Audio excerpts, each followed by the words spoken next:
The last song on the album is Mademoiselle. I still remember Barbara on this one, but anyway. You do? Oh yeah, yeah. I thought she shined on this. Mm. And Tim too. This was the tune that I think this is what we did best, was Mademoiselle.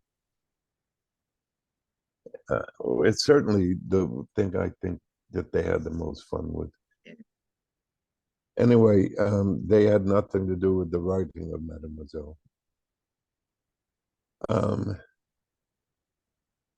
I likely told you this before. My great great grandfather on my father's side was from Marseille, was a sailor from Marseille. And he jumped ship in New Orleans. New Orleans. In New Orleans. And found work as a gardener in a convent. And there across the roses spied a young novice nun who apparently espied him too. And they ran off together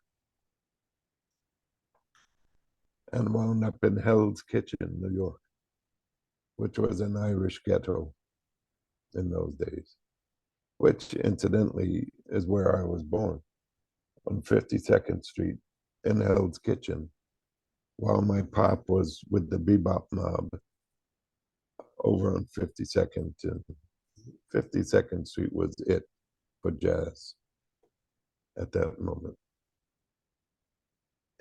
So they wound up in Hell's Kitchen and somehow opened a candy store and had 8 children, 8 little Irish French children running around, speaking English apparently with a French accent, speaking New Yorkese with a French accent. And one of those French children was my father's grandmother that said, "You're crazy, he's my kid, I'm taking him." She had married an Irish politician. Yep. By the name of Frankie Galvin, which was also my father's name, and also his grandfather's name. They're all named Frankie Galvin.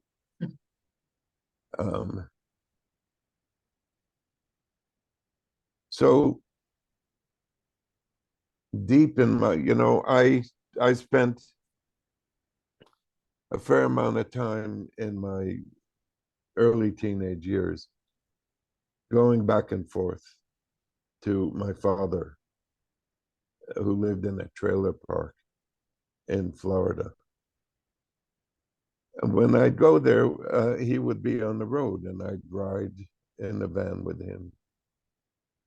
And we would drink beer and brandy and sing.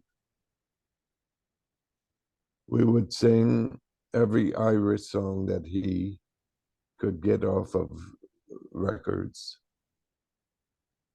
and old American tunes like Frivolous Sal. And we talk about his mother, the Scottish girl, orphan girl. And we talk about his grandmother, the woman that raised him, the daughter of the convent queen and a French sailor. I'm not at all cynical about the convent queen. I just made that up because words flow sometimes. I got to pull them back. La reine du couvent. I just gave it to you in French. La reine du couvent, the convent queen. Say convent again. La reine du couvent, le couvent. Couvent, couvent. Yes, couvent. La reine des couvents. Voilà, that's it. Yeah. I can speak French, except I have no understanding of what I'm saying or what anyone else is saying. But it's a lot like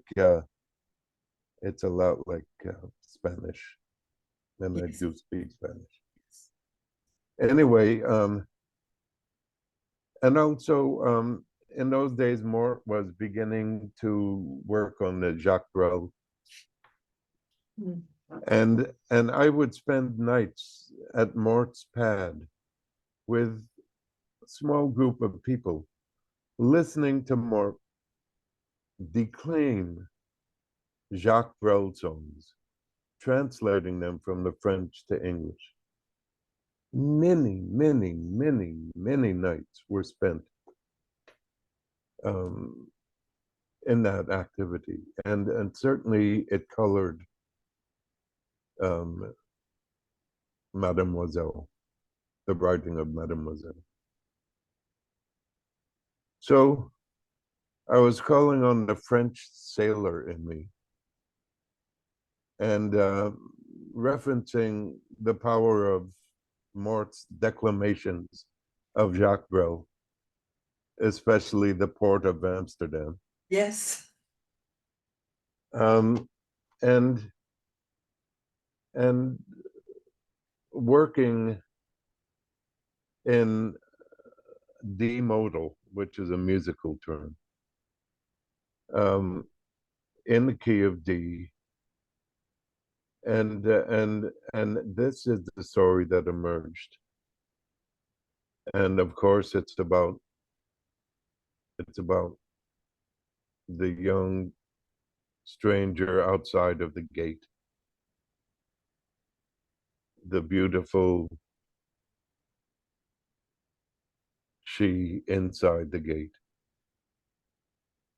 and what can happen if you don't seize the moment.